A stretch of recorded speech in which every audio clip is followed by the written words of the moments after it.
This is a CNN special report. Here's special reporter Morgan Anisman. Good evening and welcome to this special edition of CNN. Tonight we'll be looking at the much debated Alaskan fisheries versus golden copper mine debate.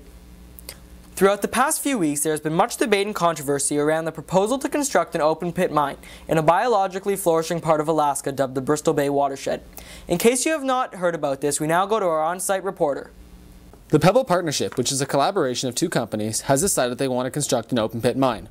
Normally, this would not be such a big deal, but because it's going to be built in a delicate part of the Alaskan wilderness, the Bristol Bay watershed makes it very controversial. If the mine is going to be constructed, it could end up demolishing part of the local salmon spawning grounds. The reason that this is such a big deal is that a lot of the locals survive on these fish for food and income. The companies argue that this mine could rank in billions of dollars, while the fisheries only make $120 million per year. But the locals state that the mine could disrupt their whole way of life by bringing all these outsiders to their own backyard. On the phone with us today, we have a spokesman from the Pebble Partnership, Mr. John Shively. Good afternoon, Mr. Shively. Good evening, Morgan. I'm glad to be here. There's been great controversy over the proposed Pebble Partnership mining plan. The natives, along with many other groups all over the country, have been against this plan from the beginning. They are all arguing that the future mine would destroy the local culture as well as one of the most valued ecosystems in Alaska. Their main argument is that the waste from the mine will contaminate the local salmon spawning grounds. Your company is saying that this is total bogus. What do you have to say to this? The plans for the mine that we've drawn up differ greatly from the ones of the past. We have taken the placement of this mine into consideration and have come up with an eco-sensitive plan to suit the needs of the location. That's very interesting, but our sources have told us that the mine would act as a sump, drawing groundwater into it. What would you guys end up doing with this contaminated water? We will end up recycling the water, either cleaning it before returning it back to the wild, or we will use it for running operations within the mine. We will closely monitor the mine for leaks. The event of an environmental catastrophe would be slim to none. Thank you for your time, Mr. Shively. Now for our first check of the weather, here's meteorologist John Headley. This is your lovely weathercast from Alaska. It's now about 10 a.m., 17 below, that's minus 17 centigrade. As you can see, it's snowing, and the way the forecast is it's going to be getting much worse. We're heading into a huge snowstorm. We should be having perhaps about 3 feet of snow. And I don't know how I'm going to get to my car even. I don't know how my car doors will even open. I think the locks are frozen. And I'm freezing, so I'm getting out of here. Goodbye. Earlier this week, I had a brief interview with one Mr. Ankek, one of the Bay's local subsistence fishermen. This is what he had to say. It's great to have you on the show today, Mr. Ankek. Well, it's great to be here. Now tell me, if these companies do end up constructing this mine, and the sockeye salmon's numbers do decrease significantly, what will happen to you and your family's entire way of living?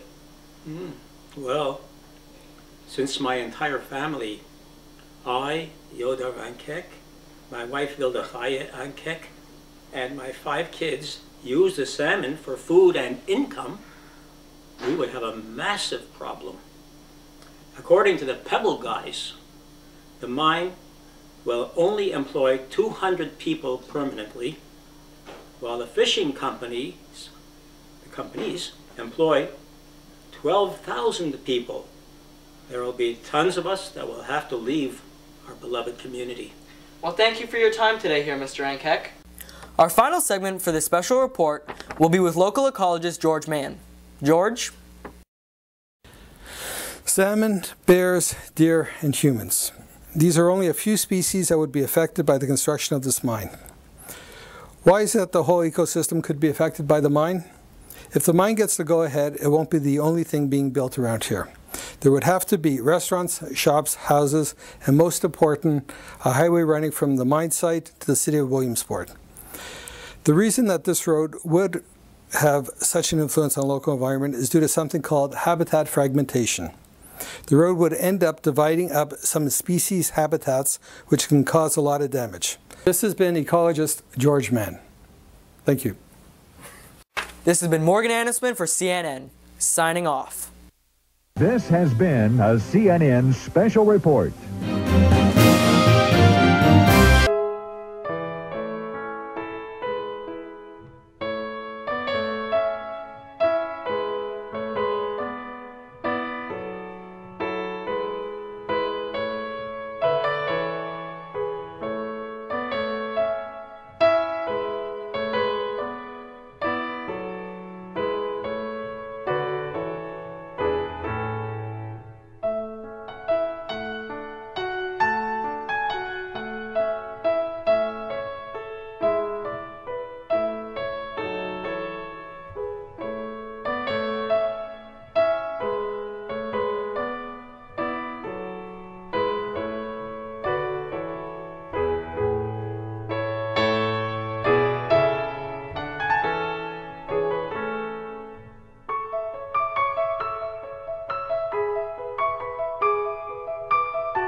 since my entire family, I, Yodar Ankek.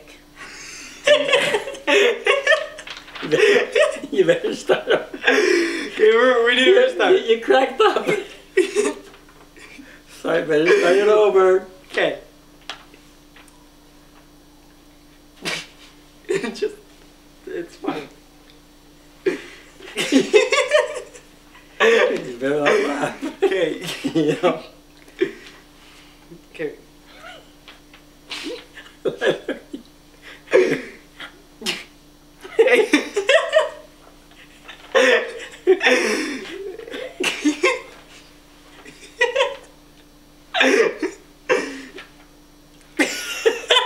Look at you.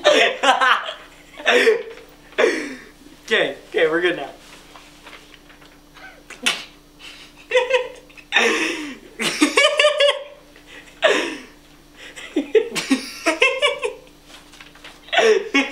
Wait a minute. I don't even know it's so funny anymore. It isn't.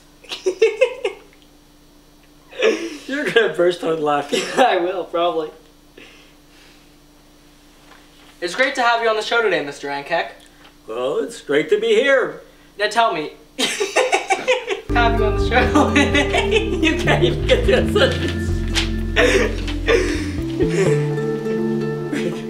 You'll have to do one Yeah, I know. to fit it all in afterwards.